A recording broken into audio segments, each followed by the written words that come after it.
પૂર્વ સીએમ વિજય રૂપાણીના નિધનથી રાજકીય શોક. ગાંધીનગર ખાતેના બંગલે નેતાઓની ભીડ.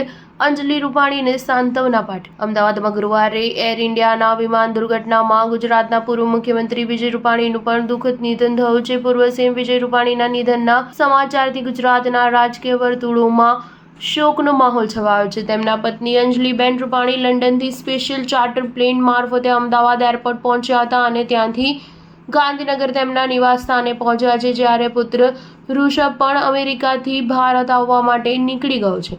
અમદાવાદમાં એર ઇન્ડિયાની ફ્લાઇટ AI-171 દુર્ઘટનામાં પૂર્વ મુખ્યમંત્રી વિજય રૂપાણીનું નિધન થયું છે. ત્યારે ભારતીય જનતા પાર્ટીના નેતાઓ પૂર્વ સીએમ વિજય રૂપાણીના ગાંધીનગર નિવાસસ્થાને પહોંચવા લાગ્યા છે, જેમાં કેબિનેટ મંત્રી મોળુભાઈ બેરા સહિત ભાજપના નેતા કુંવરજી બાવળિયા, કુબેર ડિંડોર અને ભાનુબેન બાબરિયા, પુરુષોત્તમ રૂપાલા સહિત અધિકારીઓ ગાંધીનગર પહોંચ્યા હતા અને તેમની પત્ની અંજલિ રૂપાણીને સાંત્વના પાઠવી હતી. મળતી માહિતી અનુસાર દિવંગત વિજય રૂપાણીની અંતિમ વિધિ રાજકોટમાં થશે. DNA મેચ થયા બાદ પરિવારજનો રાજકોટ પહોંચશે. ઉલ્લેખનીય છે કે એર ઇન્ડિયાનું વિમાન સિવિલ હોસ્પિટલના પરિસરમાં આવેલી BJ મેડિકલ કોલેજની હોસ્પિટલની ઇમારતમાં તૂટી પડ્યું હતું, જેના બાદ પ્રચંડ વિસ્ફોટ થતાં વિમાનમાં સવાર 241 લોકો અને હોસ્ટેલ તેમજ કેન્ટીન અને આજુબાજુના બિલ્ડિંગમાં હાજર લોકો પણ અકસ્માતનો ભોગ બન્યા હતા.